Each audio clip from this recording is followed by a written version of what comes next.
Abdou Simbougoua, bonjour. Bonjour. Une fois de plus, on voit que dans le processus de tentative de trouver une solution à la crise de l'Est du Congo, il se tient un sommet du East African Community à Bujumbura, et puis quelques temps après, il s'en tient un autre à Luanda. Et ça semble être une partie de ping-pong constante, où on ne sait finalement plus qu'est-ce qu'il y a comme complémentarité ou qu'est-ce qu'il y a comme différence entre les deux processus, celui de l'East African Community et celui de Luanda. Est-ce que quelque part, les dirigeants congolais ne sont pas en train de jouer à finalement monter les deux organisations l'une contre l'autre, l'East African Community, la SADC finalement, via l'Angola? Est-ce qu'il y a une complémentarité ou c'est une concurrence entre les deux? Non, je crois qu'à ce stade-ci, vous avez complètement raison de poser cette question parce que je crois que on a une multiplication d'initiatives sur le problème du Congo qui n'ont pas l'air, en fait, de faciliter une résolution, je dirais, en ordre, en bonne et due forme, comme souhaité par la plupart des acteurs régionaux. Je crois que tout ça commence en fait à rajouter des excuses qui, en fait prolongent cette crise. Parce que, en fait, dès le départ, on aurait même pu se demander pourquoi la CICRGL, qui est l'organisation, en fait, euh, je dirais, pour les crises de la région des Grands Lacs, c'est ça qui est d'ailleurs dans l'intitulé de cette organisation. On croyait que éventuellement c'était vraiment un soutien à l'initiative qui avait été entamée par la East African Community. Mais à la longue, depuis l'année passée, depuis le temps passé, je crois que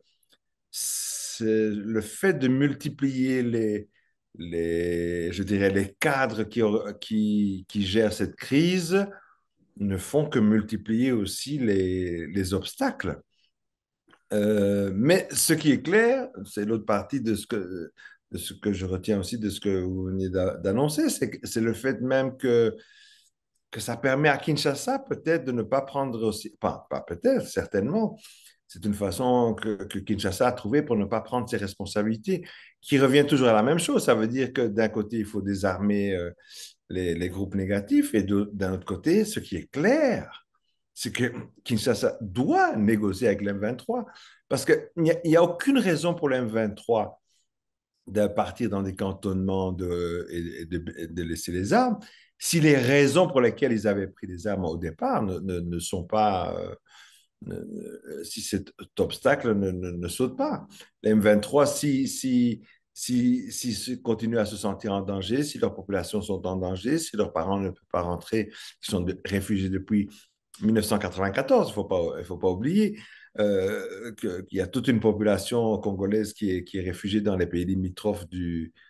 Congo. Si ces gens ne peuvent pas rentrer, ça fait partie des revendications du M23. S'il n'y a pas ces négociations-là, euh, il est vrai que Luanda rajoute plutôt des problèmes, surtout que maintenant, la dernière réunion que vous avez évoquée, qui s'est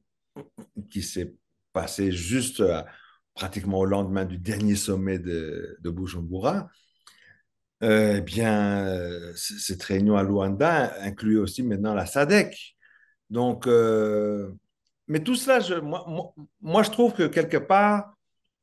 euh, à part cela,